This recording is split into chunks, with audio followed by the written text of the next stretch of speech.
สวัสดีค่ะยินดีต้อนรับทุกคนเข้าสู่ช่องสอนคำนวณสถิติไทยวันนี้ทุกคนอยู่กับแอดมินนี่ใน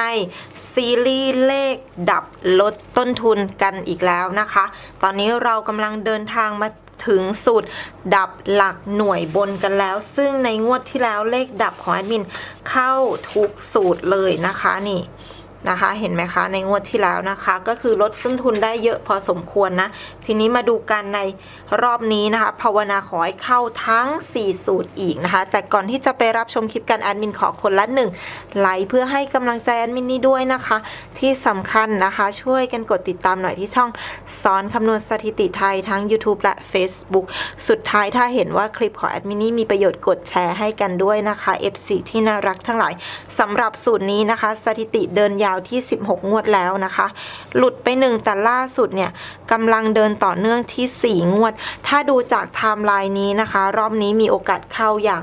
สูงเลยนะคะแล้วก็วิธีการคำนวณเราจะนำเพียงแค่หลักพันบนบวกด้วยหลักหน่วยบนแค่นั้นเองคำนวณง่ายๆแบบนี้นะคะต้องแชร์เก็บไว้แล้วนะทีนี้มินจะพาไปคำนวณในงวดวันที่2พฤษภานะเราจะใช้ข้อมูลในงวดวันที่16เมษายนมาคำนวณโดยการนำหลักพันคือเลข5บวกด้วยหลักหน่วยคือเลข9 5บวก9ได้14เลขดับหลักหน่วยบนคือเลข4เลขรางวัลคือเลข2ทุกคนเห็นอะไรไหม4มาอยู่ที่หลัก10นะคะนี่คือประโยชน์นะคะของสูตรดับปักหลักนะสมมุติว่างวดนี้4เด่นมากๆเลยแต่4เนี่ยเขาติดดับหลักหน่วยดังนั้นเราสามารถที่จะโยก4มาไว้ที่หลักร้อยหรือว่าหลัก10เป็นการลดต้นทุนได้นะคะ16พฤษภาค่ะเราจะใช้ข้อมูลในงวดวันที่2พฤษภามาคำนวณโดยการนำหลักพันบวกด้วยหลักหน่วยดังนั้นจะได้เป็น8บวก2ได้10เลขดับหลักหน่วยคือเลข0เลขรางวัลคือเลข2ค่ะจะเห็นว่าตัวเลขไม่ตรงกันถือว่าสูตรเข้านะ1มิถุนายนนะคะจะใช้ข้อมูลในงวดวันที่16พฤษภามาคำนวณโดยการนำหลักพันบวกด้วยหลักหน่วย5บวก2ได้7เลขดับหลักหน่วยคือเลข7เลขรางวัลคือเลข6นะคะทีนี้เดี๋ยวเราไปดูในส่วนของไทม์ไลน์สูตรนี้กันเลยนะ16มิถุนายนนะคะดับหลักหน่วยคือเลข5เลขรางวัลคือเลข7ตัวเลขไม่ตรงกันถือว่าสูตรเข้านะคะต่อไปนะ8กับ7ตัวเลขไม่ตรงกันถือว่าสูตรเข้านะคะต่อไปค่ะ8กับ5เข้า5กับ4เข้านะคะ0กับ3เข้า4กับ2เข้า1กับ3เข้า6กับ9เข้า3กับ6เข้า9กับ6เข้า9กับ9รอบนี้หลุดนะคะทุกคนหลุดก็คือหลุดนะเพราะว่าแอดมินเอาสูตรเก่ามาคำนวณทั้งนั้นเลยนะคะแอดมินเป็นคนที่ไม่ค่อยชอบเปลี่ยนสูตรถ้าไม่จำเป็นนะคะเพราะว่าไม่อยากจะไปเสี่ยงดวงกับเรื่องสูตรอีกนะคะต่อนะคะ0กับ5เข้าค่ะ0กับ3เข้างวดที่แล้วดับหลักหน่วยคือเลข8ค่ะออกเลข6อย่างเงี้ยก็ถือว่าเข้านะคะล่าสุดก็คือ3งวดนะคะทุกคนทีนี้เรามาคำนวณกันในงวดวันที่17มกราเราจะใช้ข้อมูลในงวดที่แล้วมาคำนวณโดยการนำหลัก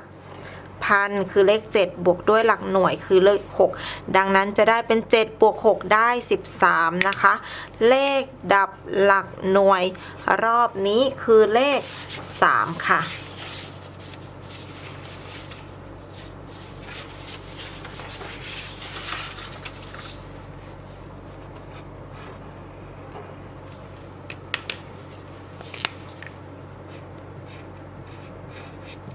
โอเคนะคะแอดมินจะสรุปทั้งหมดให้อีกครั้งหนึ่งนะดับบนทุกหลักนะคะคือเลข5นะถ้า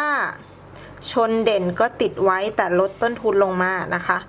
ดับหลักร้อยบนอยู่ที่เลข3นะดับหลัก10บนอยู่ที่เลข8และดับหลักหน่วยบนอยู่ที่เลข3นะคะทุกคนเห็นอะไรไหมมีเลขอะไรที่ตรงกันคะตอบแอดมินในใจก็ได้นะคะเลข3ใช่ไหมดังนั้นนะถ้ารอบนี้เลข3เด่นนะคะ3มาได้ก็คือหลัก10นะถ้า3เด่น3มาได้ก็คือหลัก10นะคะถ้านำหลัก10หน่วยสลับกันจะได้38เม็ดเดียวนะคะ ดับหลัก10แล้วก็ดับหลักหน่วยนะคะเหมือนงวดที่แล้วเลยสลับกัน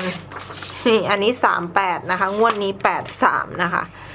ดังนั้นนะถ้าใครชอบ3ชอบ8นะคะก็ติดไว้เม็ดเดียวคือ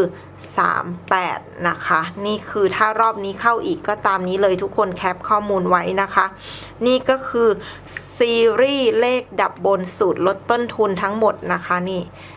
แคปไว้นะ5 4 3 2 1 0แล้วเดี๋ยวคลิปถัดไปอยากให้แอดมินลงสูตรไหนก่อนก็สามารถที่จะพิมพ์ที่คอมเมนต์ได้เลยนะคะแอดมินก็จะอ่านทุกคอมเมนต์แหละนะขอบคุณทุกคนมากๆถ้าเห็นคลิปของแอดมินมีประโยชน์อย่าลืมกดแชร์ให้ด้วยนะคะ FC ที่น่ารักทั้งหลาย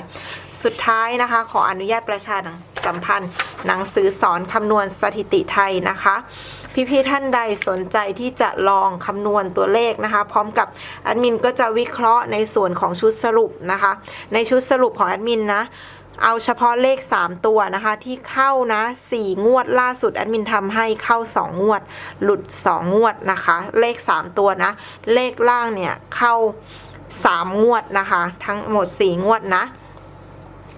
มาดูช่องทางในการสั่งจองมี2ช่องทางเท่านั้นนะคะไลน์เพิ่มเพื่อนค้นหา ID สถิติไทย Facebook Fanpage สอนคำนวณสถิติไทย2ช่องทางนี้เท่านั้นนะคะหนังสือแอดมินนี่ราคา490 บาทโอนก่อนปลายทาง540 บาทถ้าสนใจเฉพาะสูตรบนหรือสูตรล่างก็390 บาทที่สำคัญนะคะฟรี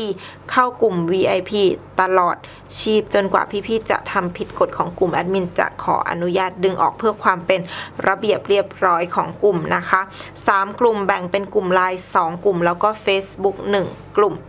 นะแคปไว้5 4 3 2 1 0นะคะสำหรับวันนี้แอดมินก็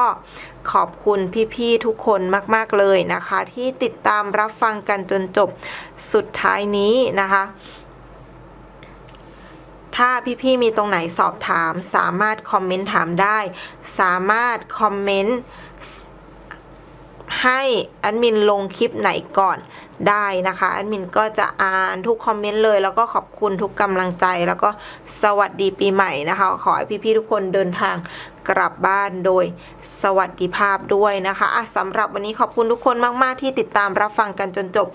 สุดท้ายนี้แอดมินขอให้พี่ๆทุกคนโชคดีนะคะเก็ตลัคกี้ถูกลอตเตอรี่ถูกเลข2ตัวถูกเลข3ตัวขอให้ทุกคนเฮงเฮงปังปังรวยรวยรวยนะคะรับทรัพย์กันทั่วหน้าในวันที่17 มกราคมนี้สำหรับวันนี้สวัสดีค่ะ